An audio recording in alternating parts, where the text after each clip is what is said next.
Iran के साथ America और इजराइल की भीषण लड़ाई में अब यमन भी कूद पड़ा है। यमन के हूतियों ने इजराइल पर हमला कर दिया है। हूती विद्रोहियों ने इजराइल के दक्षिणी हिस्से बीरशेबा और आसपास के हिस्सों पर बैलिस्टिक मिसाइलों से जबरदस्त हमले किए, जिसके बाद दक्षिणी इजराइल के अलग अलग इलाकों में खतरे का सायरन बज उठा। हूती विद्रोहियों को लेकर यह बात बहुत पहले से चर्चाओं में है कि वो ईरान समर्थित हैं, जिन्हें ईरानी शासन की ओर से मोटा फंड और हथियार भी मिलता रहा है।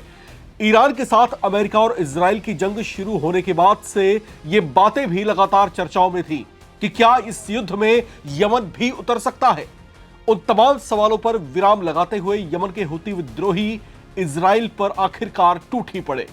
उन्होंने एक साथ कई बैलिस्टिक मिसाइलों से हमला किया, जिसकी पुष्टि इजरायली प्रशासन की ओर से कर दी गई है। इजरायली मीडिया ने भी इस हमले को प्रमुखता से उठाया है। टाइम्स ऑफ इजराइल की एक रिपोर्ट के मुताबिक इस लड़ाई में हूतियों की ओर से किया गया यह पहला और बड़ा हमला था। इजरायली सेना और आईडीएफ की ओर से कहा गया है कि उन्होंने यमन से मिसाइल लॉन्चिंग साइट की पहचान कर ली है और इस खतरे को रोकने के लिए कार्रवाई शुरू की जा रही है। दक्षिणी इजराइल में यह हमला तड़के सुबह हुआ था, जब जोरदार धमाकों की आवाज से डरकर पूरा शहर उठ गया, जिसके बाद बीरशेबा सिटी और इजराइल के प्रमुख न्यूक्लियर रिसर्च सेंटर पर लगे सायरन बजने लगे।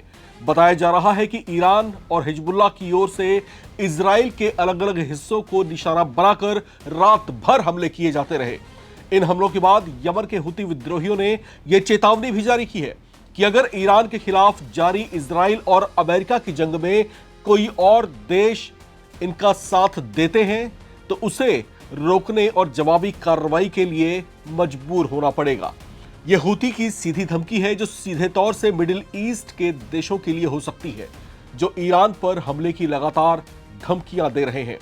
लिहाजा अब जिस तरीके से इस युद्ध में जो त्रिकोणीय मुकाबला यहां चल रहा था, जिसमें एक तरफ अकेला ईरान था, दूसरी तरफ इजराइल और अमेरिका की सेनाएं हैं, मुकाबला इनके बीच घनघोर है और 1 महीने की अवधि भी पूरी हो चुकी है।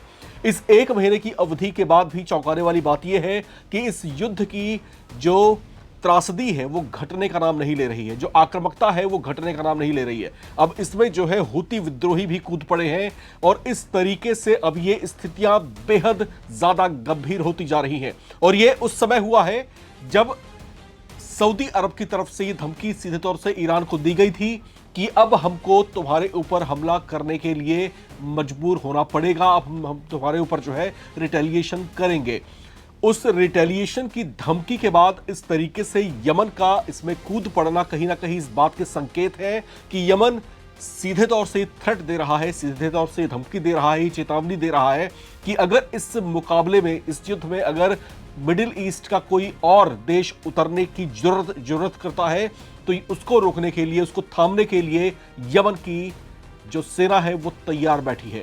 तो इस तरह की सीधी सपाट धमकी दे दी गई है और कहीं ना कहीं ये जो बैलिस्टिक मिसाइलों से दक्षिणी इजराइल पर हमले हुए हैं, वो हमले कहीं ना कहीं इस बात का संकेत भी हैं कि हम तैयार हैं, अगर कोई उतरता है तो उसको मुंह तोड़ जवाब दिया जाएगा।